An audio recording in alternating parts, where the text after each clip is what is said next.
Hey folks, and welcome back to Glenn and Adrian's Rock Talk. That's Adrian. And that's Glenn. And today we are going to finish the equipment rundowns done by the Warning Sisters back in May of 2020. Today we're going to do Dany's equipment rundown. We know that things have changed with Dany. We know that at this point in time she has a different pedal board than she ended up with later, for example. We know that she wasn't using PRSs yet at this particular point in time, but that was very soon to come. Should just provide a little bit of context for what she was using, what her gear was like for all of these concerts that they did before they were signed, when they were still an indie band. So it seems like a really good thing to be looking at and just know about. So the other two were a lot of fun. They're already up. Adrian, any thoughts ahead before we take a look at this? Any thoughts on the previous two or anything? I remember the one with Allie, and she got the first full-size Spectre bass. Right, from Thomas Elgin. Yeah. I'm glad you mentioned that, Adrian, because I want to take a look at the Spectre bass. You saw last time we went to the Spectre website to take a look at her bass. Well, it turns out I got one little detail wrong on which bass it was. I can now show the actual proper bass. Okay, so what Allie uses is a Euro 4 XL Rachel Bolan signature model bass. As this says down here, Rachel Bolan was with Skid Row, in the 80s. So pretty big band. It says Euro 4 Rachel Bolan features extremely comfortable, fully carved body, crafted from carved solid maple. And they've got the three-piece maple neck, which probably has the graphite that we were looking at last time. And Spectre's coveted tone pump active tone circuit. I have to admit, it does look exactly like the bass that we see Allie play a lot. Active pickups. So that's important. It helps a lot to get that tone. Love the sound. Yeah, for sure. So, okay. So with that, why don't we go ahead and take a look at Dany's equipment run through. What's up? Happy Dany Day, everyone. Today is going to be very interesting because I will talk about what I like to use in my equipment and everyday life. So we're talking shop. Yeah. That's a little... The big stubby. And 3 millimeters is pretty thick. Because it sounds awesome, okay? Yes, it gives the guitar a much more fuller tone, and I'm such a fan of that. So that's why it's so thick. And also, it has this little space where I can put my thumb more comfortably, and I get a far better grip, and it's not falling off of my fingers all the time. Well, at least less.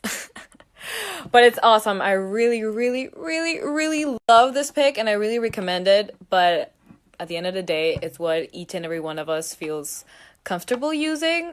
But this one is mine forever. All right. We know she likes orange amps. Oh, yeah. And they are great. No question about it. Okay, so fun facts. This Rockerberg 100 MK3 has been with me for a very, very long time, and it's my go-to sound when I rehearse.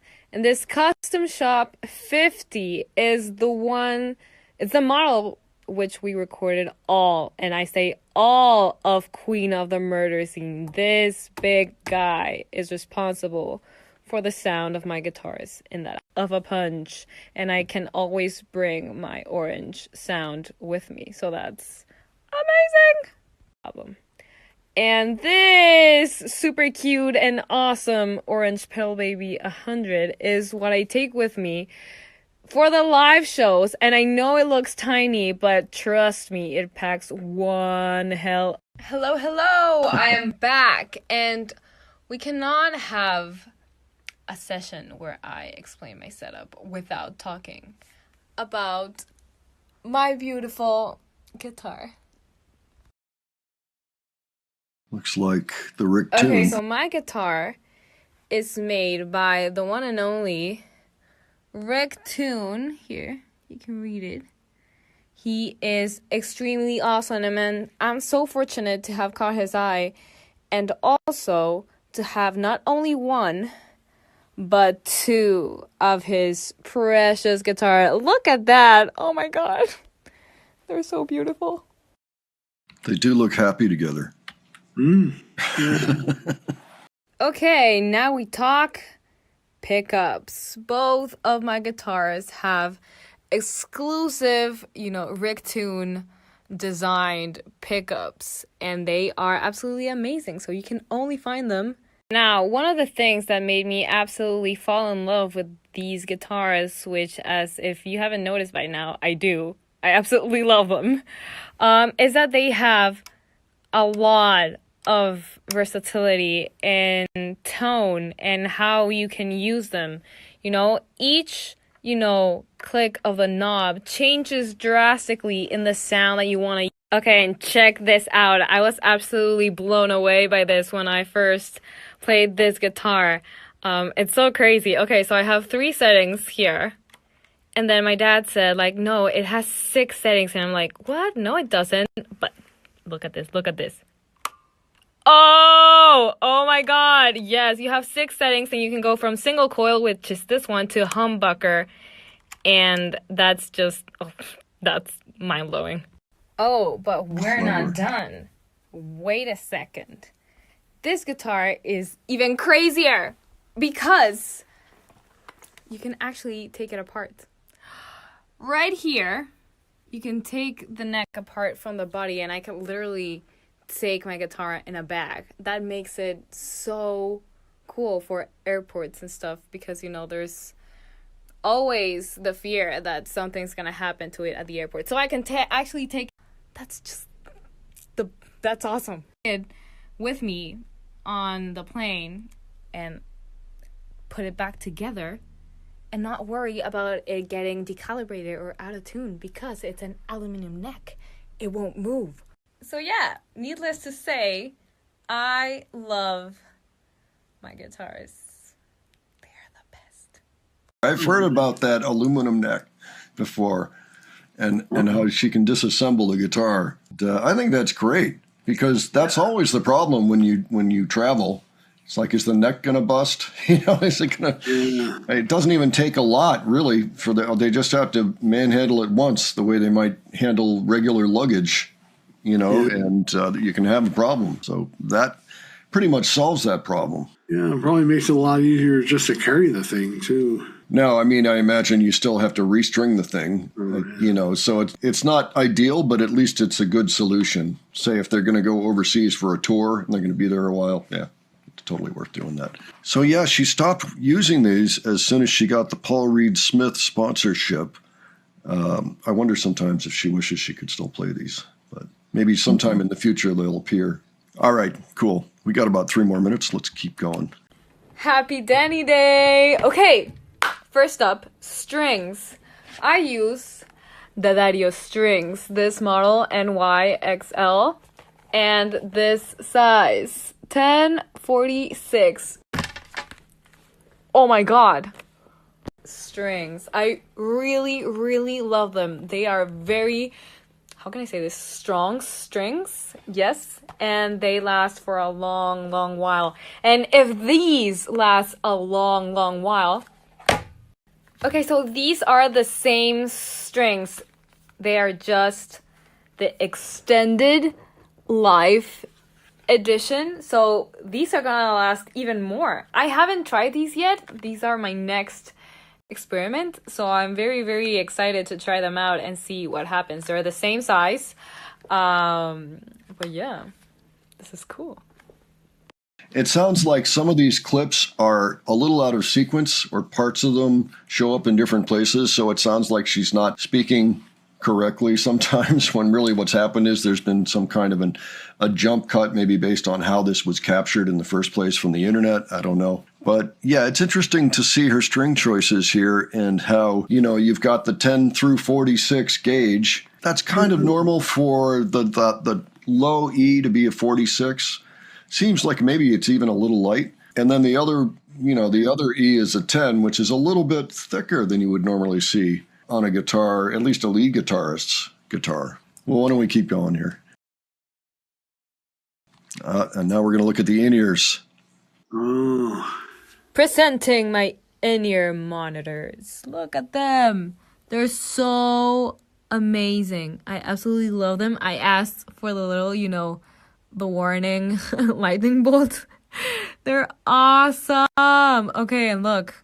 It even says my name and everything. This is the model of the monitors that I use, and they're awesome. I'm in love. Look. It fits my ear perfectly. Awesome. And you know what's great about these specific monitors is that, this little valve right here releases the pressure going inside my ear and actually lets me hear better what's going outside without compromising the sound that's actually coming in my in-ear. So this is absolutely amazing. Okay, this helps me to hear, the crowd in a live show without, losing focus on the things that I'm hearing inside. Now, you may be asking yourselves, Danny, what do you actually listen through your in-ear monitors on a live show? Okay, so Pao sends a lot of stuff through the computer, as she, said last weekend.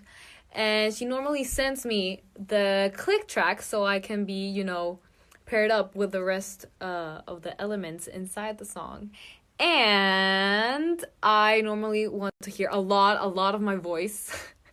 My guitar, of course. I asked for Alice, my sister's voices. I'm the one who has the most elements in my in-ear monitor because I really want to hear everything that's going on.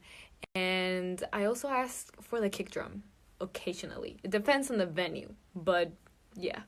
Yeah, so she's got a slightly different set of needs for her own in-ear monitoring. Custom made. Yeah, for sure. As a matter of fact, before we go too far, let's go back to the In-Ears website. So these are them. When they need good gear, they get it. And I think that's wise. I think that makes a huge difference to have good, reliable gear.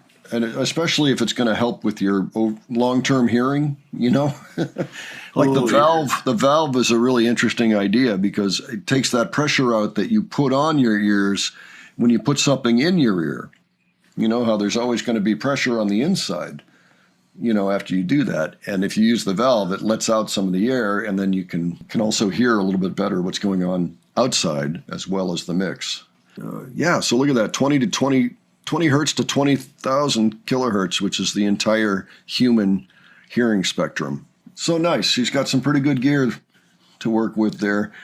We didn't see much of her pedal board there, I don't think. Did you? Do you remember seeing her pedal board in there at all? I don't remember. Yeah, I don't think so. I could tell this was going to be a good episode anyway, even without the pedal boards. Yeah, I'm just going to double check talking that. Guitars and pickups, guitar picks. I've got to get one of those 3mm picks.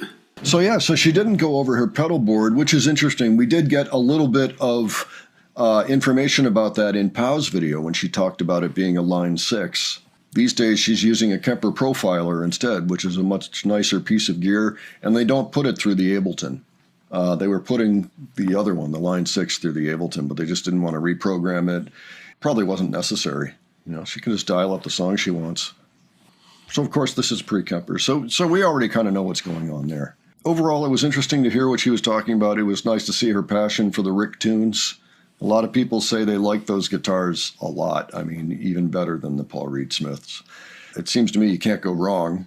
They're both pretty nice guitars. Nice to know, too, that Orange 50 was the amp used for Queen of the Murder Scene. Good thing to keep in mind if you're shopping around for tones. Okay, well, that was pretty interesting. Just great seeing this video. Again, I knew this was going to be a good one. All right, folks, well, why don't you let us know what you thought of this, and if you learned anything new about what Danny was working with at this time, let us know.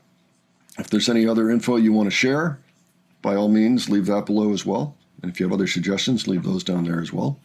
And if you enjoyed this video, please give it a like. And if you enjoyed our presentation, please subscribe. All right, thanks so much for joining us, and we'll catch you on the next one. All right, take care, folks. See you later.